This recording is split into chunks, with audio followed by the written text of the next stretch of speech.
মুসলমানদের ইমানের বারবার পরীক্ষা নেওয়া হচ্ছে। কখনো আল্লাহর ঘরের আদলে কবর বানানো হইতেছে, কখনো রাসূলকে গালি দেওয়া হইতেছে, কখনো বিভিন্ন ধরনের নাটক সিনেমা বানানো হচ্ছে রাসূলকে কটাক্ষ করে, কখনো কোরআনের মতো মহান গ্রন্থে লাথি মারা হচ্ছে। এগুলো কোনো মিটিং মিছিলে সমাধান হবে না। যারা আল্লাহর দুশমন, আল্লাহর দ্বীনের দুশমন, আল্লাহর হাবিবের দুশমন, তারা হলো আল্লাহর দ্রোহী, রাষ্ট্রদ্রোহী। যেমনি ভাবে ফাঁসির কাস্তে ঝুলে, ঠিক তেমনি ভাবে আল্লাহর দ্রোহীকে মৃত্যুর সর্বোচ্চ সাজা দিতে হবে।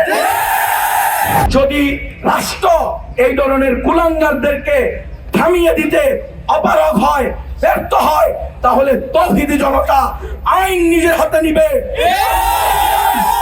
কায়েম করবে। কোন শাতিমুর রাসূল, কোন গুস্তাখে রাসূল, কোন কোরআনের অবমাননাকারীকে এই পৃথিবীতে বেঁচে থাকতে দেওয়া হবে না। দেশের অধিকাংশ মানুষ রাসূলের গাড়ি ডাকার, কোরআনের অবমাননাকারীর একমাত্র শাস্তি চায় মৃত্যুদণ্ড, মৃত্যুদণ্ড। বিসমিল্লাহির রহমানির রহিম। قاتلوهم حتى لا تكون فتنة ويكون الدين كله لله صدق الله العظيم।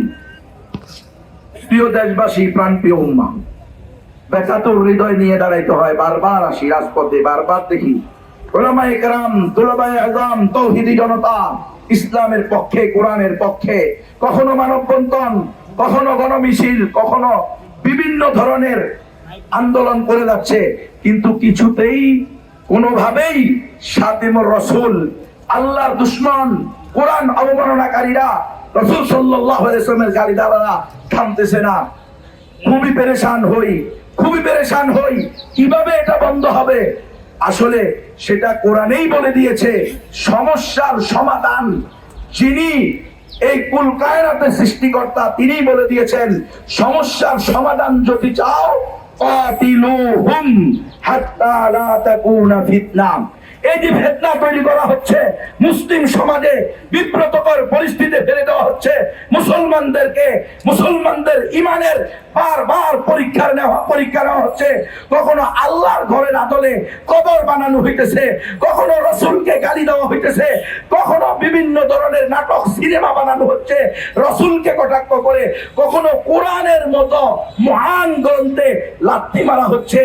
এগুলো কোনো মিটিং মিছিলে সমাধান হবে না। সমাধান একটা, কাতিলুহুম। যারা আল্লাহর দুশমন, আল্লাহর দ্বীনের দুশমন, আল্লাহর হাবিবের দুশমন, তারা হলো আল্লাহর দ্রোহী, রাষ্ট্রদ্রোহী। যেমনি ভাবে ফাঁসির কাস্তে ঝুলে, ঠিক তেমনি ভাবে আল্লাহর দ্রোহীকে মৃত্যুর সর্বোচ্চ সাজা দিতে হবে। ফাঁসি ফাঁসি ফাঁসি চাই, কতল কতল চাই, কতল চাই, কতল চাই। আমরা শান্তিপ্রিয় মুসলিম তাওহীদি জনতা, আমরা শান্তি চাই। আমরা কোনো উচ্ছৃঙ্খলায় বিশ্বাস করি না, কিন্তু ধৈর্যেরও একটা সীমা আছে। কয়দিন পরে নর্থ সাউথ ইউনিভার্সিটিতে, কয়দিন পরে ইউআইইউতে একের পর এক কোরআনকে অবমাননা করা হবে, রাসূলকে অবমাননা করা হবে, কখনো বন্ড পীরের লেবাসে, আর কখনো সুশীলের লেবাসে। এভাবে যদি চলতে থাকে, আমরা প্রশাসনকে, রাষ্ট্র পরিচালকদেরকে বলতে চাই, আপনারা মনে করবেন না আপনাদের নাস্তিক্যবাদের জোয়ারে এই দেশের মুমিনারা, এই দেশের মুসলমানদের মায়েরা, এরা গাজী ইলমুদ্দিন আর ইসমাইল শহীদদেরকে জন্ম দেওয়া ভুলে যাবে, এরা বন্ধা হয়ে যাবে। এই কথা ভাবার কোনো সুযোগ নাই। এখনো এই দেশে আল্লাহর বান্দীরা, মুসলিম মায়েরা তাদের সন্তানদেরকে গাজী ইলমুদ্দিন বানাবে, ইসমাইল শহীদ বানাবে। এটাকেই তারা তাদের সৌভাগ্য এবং সফলতার চাবিকাঠি মনে করবে। সর্বোপরি আমার শেষ কথা, যদি রাষ্ট্র এই ধরনের কুলাঙ্গারদেরকে থামিয়ে দিতে অপারগ হয়, ব্যর্থ হয়, তাহলে তাওহীদি জনতা আইন নিজের হাতে নিবে, কায়েম করবে। কোন শাতিমুর রাসূল, কোন গুস্তাখে রাসূল, কোন কোরআনের অবমাননাকারীকে এই পৃথিবীতে বেঁচে থাকতে দেওয়া হবে না। তখন বলতে পারবেন না তখন বলতে পারবেন না উগ্রবাদী, তখন বলতে পারবেন না সন্ত্রাসবাদ।